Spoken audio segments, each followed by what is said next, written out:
السلام عليكم ورحمة الله وبركاته. عمو جمال رجع لكم تاني. عمو جمال مع الأمثال. أمثالنا إيه؟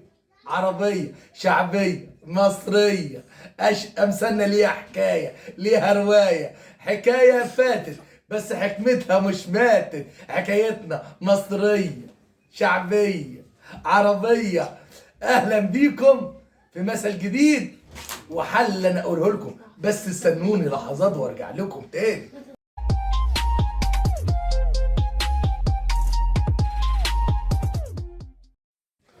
مثل بنقوله على طول على لساننا على طول، بيقول لك حبل الكذب قصير. ايه حكايته وايه روايته؟ احنا هنقول ايه فيه؟ تعالوا معانا. كان في ملك. الملك ده كويس خالص وكان عادل. اهلا يا ابراهيم.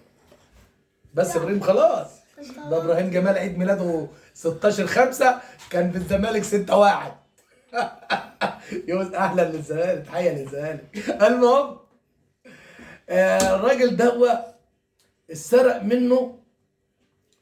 منه حاجات كتير. فضل يسأل الخدم، يقول لهم مين سرق، ويقول والله العظيم ما قلت، والله العظيم ما شفت، والله العظيم ما سرقت. الملك احتار، سأل مراته، قال لها الحكاية مين اللي خد الحاجات؟ يوسف؟ لا يوسف لا. بوسي؟ قالت لا بوسي لا. مين؟ احنا ولا عندنا بوسي ولا عندنا يوسف. إيه اللي دخلهم دول؟ المهم سيبكم من الكلام ده. المهم قالت له انا عندي فكره، تعال. الله يا سلام، دي حكايه جدا جدا جدا جدا. عاوزين تعرفوا هو عمل ايه؟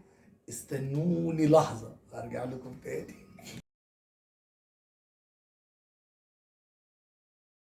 وقف الملك وسط الخدم بتوعه، قال انا عمري ما ضربت حد، عمري ما ظلمت حد، وانتوا كلكم حبايبي، بس اديكم حبل، والحبل ده فيه سحر. قالوا له ايه السحر؟ قالوا له الحبل دوه اللي سارق منكم الحاجه هيطول 10 سم.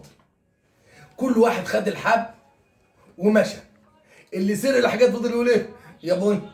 الحبل هينقص النظر، هيطول 10 سم. اعمل ايه؟ راح لمراته قال لها الحقيني هيكشفني السلطان وهتحبس. قالت له بسيطه، قص الحبل 10 سم، عشان لو طول يبقى طول ال10 سم وانت ما سرقتش. المهم كل الامين ساب الحبل زي ما هو، الا الحرامي قص الحبل.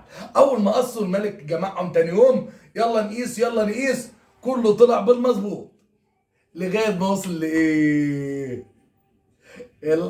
الحرامي.